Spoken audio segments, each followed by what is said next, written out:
Durand line বরাবর পাকিস্তানের একাধিক সামরিক ঘাঁটির ওপর হামলা চালালো আফগানরা। এদিন এক্স হ্যান্ডলে তালিবান সরকারের মুখপাত্র জবিউল্লাহ মুজাহিদ জানিয়েছেন, পাক সেনার তরফে বারংবার উস্কানি ও হামলার পাল্টা হিসেবে এবার ডুরান্ড লাইন বরাবর পাকিস্তানের সামরিক ঘাঁটিকে লক্ষ্য করে বড় সড় হামলা চালানো হয়েছে। সূত্রের খবর, এই পর্যন্ত পাক সেনার মোট 15টি পোস্ট দখল করে ফেলেছে আফগান সেনা। বর্তমানে কুনার প্রদেশের মুনাওয়ারা নারী সহ একাধিক জায়গায় পাক সেনার আউটপোস্ট আফগানিস্তান সেনার দখলে রয়েছে।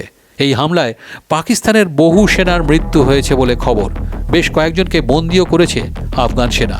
আর বিশেষজ্ঞদের কথায় এই হামলা ও পাল্টা হামলার মধ্যে দিয়েই এবার সরাসরি যুদ্ধের ময়দানে নামতে চলেছে প্রতিবেশী দুই দেশ, পাকিস্তান এবং আফগানিস্তান। জ্বলছে নিয়ন্ত্রণ রেখার ডুরান্ড লাইন। তুমুল যুদ্ধ শুরু পাক আফগান সীমান্তে। সপ্তাহখানেক ধরেই চলছিল হামলা পাল্টা হামলার পর্ব, আর শুক্রবারই তা চরমে পৌঁছে গেল। প্রত্যাঘাতের অছিলায় আফগানিস্তানের তালিবান সরকারের বিরুদ্ধে খোলাখুলি যুদ্ধ ঘোষণা করলেন পাকিস্তানের প্রতিরক্ষামন্ত্রী খোয়াজা আসিফ। এদিন ভোররাত থেকে অপারেশন গজব-লিল হক শুরু করেছে পাক সেনা। এয়ার স্ট্রাইক চালিয়েছে আফগানিস্তানের রাজধানী কাবুলে। আকাশপথে হামলা চলেছে কান্দাহার ও বাগতিয়াতেও। পাকিস্তানের দাবি, তাদের হামলায় 270 জন আফগান যোদ্ধার মৃত্যু হয়েছে, জখম অন্তত 400 জন। পাল্টা তালিবান জানিয়েছে 55 জন পাকিস্তানি সেনাকে খতম করেছে তাদের বাহিনী। ডুরান্ড লাইন সংলগ্ন বেশ কয়েকটি পাক সেনা ছাউনি তারা দখলও করে নিয়েছে। ইসলামাবাদের একটি যুদ্ধ বিমানও ধ্বংস করার দাবি জানানো হয়েছে কাবুলের তরফে। সেটি F-16 ফাইটার জেট বলেও জল্পনা চলছে বিভিন্ন সোশ্যাল মিডিয়ায়। তবে পাকিস্তান সরকারিভাবে অবশ্য সে কথা একবারের জন্য স্বীকার করেনি।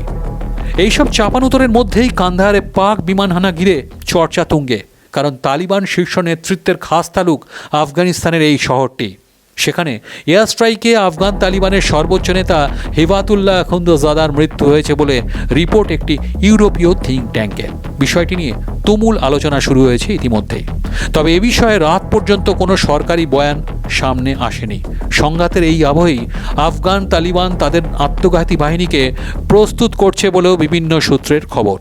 পরমাণু শক্তিধর পাকিস্তানের সঙ্গে আফগানিস্তানের যুদ্ধ ঘিরে স্বাভাবিকভাবেই প্রশ্নের মুখে আঞ্চলিক স্থিতিশীলতা। সংঘাত থামাতে মধ্যস্থতার প্রস্তাব দিয়েছে ইরান। আর পরিস্থিতি নিয়ে উদ্বেগ প্রকাশ করেছে রাষ্ট্রসংঘ। চীন ও রাশিয়া আবার কূটনৈতিক ও শান্তিপূর্ণভাবে বিবাদ মেটানোরই পক্ষে। পবিত্র রমজান মাসে পাকিস্তান যেভাবে এয়ার স্ট্রাইক চালিয়েছে আফগানিস্তানে, তার তীব্র নিন্দা করেছে ভারত। বিদেশ মন্ত্রকের মুখপাত্র রণধীর জয়সওয়াল এক্স হ্যান্ডেলে লিখেছেন, এটা পাকিস্তানের আভ্যন্তরীণ ব্যর্থতা ধামাচাপা দেওয়ার আরও একটা ফিকির। আফগানিস্তানের সার্বভৌমত্ব, অখণ্ডতা ও স্বাধীনতার প্রতি ভারতের পূর্ণ সমর্থন রয়েছে বলেও তিনি জানান। কিন্তু এত বড় সংঘাতের সূত্রপাতটা ঠিক কীভাবে? কদিন আগে এই সীমান্তের ওপারে এক দফা এয়ার স্ট্রাইক চালিয়েছিল পাকিস্তান। ইসলামাবাদের সাফাই ছিল, আফগানিস্তানের মাটিতে আশ্রয় নেওয়া পাকিস্তানি তালিবানকে নিশানা বানানো হয়েছে। যদিও এই হামলাকে দেশের সার্বভৌমত্ব লঙ্ঘন বলে দাবি করে আফগান তালিবান নেতৃত্ব। সেই সূত্রেই ডুরান্ড লাইন বরাবর পাকিস্তানের একাধিক সেনাঘাঁটিকে তারা নিশানা বানায়। সীমান্তে দুপক্ষের তুমুল গোলাগুলির মধ্যেই কাবুল সহ আফগানিস্তানের একাধিক শহরে এয়ার স্ট্রাইক চালিয়েছে পাকিস্তান। এর আগে কাতারের মধ্যস্থতায় অক্টোবর মাসে পাক আফগান সংঘর্ষ বিরতি যে পুরোপুরি ঠুনকো ছিল, বর্তমান পরিস্থিতি কিন্তু তার প্রমাণ। পাক প্রতিরক্ষামন্ত্রী খোয়াজা আসিফ এদিন বলেছেন, আমাদের ধৈর্যের বাঁধ ভেঙে গিয়েছে, এখন খোলাখুলি যুদ্ধ শুরু হয়েছে। আফগানিস্তানের তালিবান সরকারের মুখপাত্র জবিউল্লাহ মুজাহিদ জানিয়েছেন, পাক বিমান হানা চলেছে কান্দাহার ও বাগতিয়াতেও। একটি সূত্রের খবর, মূলত তালিবান শীর্ষ নেতৃত্বকেই নিশানা বানানোর চেষ্টা করেছে ইসলামাবাদ। এয়ার স্ট্রাইকে আফগানিস্তানের একটি হাসপাতালও ক্ষতিগ্রস্ত হয়েছে বলে দাবি। এক আফগান আধিকারিক বলেছেন, তোকরাম সীমান্ত ক্রসিংয়ের বহু সাধারণ নাগরিক জখম হয়েছেন এই বিমান হানায়। নানগারহার প্রদেশে একটি উদ্বাস্তু শিবিরে মর্টার সেলের আঘাতে অন্তত 7 জন জখম হয়েছেন। জানা নেই এই যুদ্ধের নিষ্পত্তি হবে ঠিক কবে।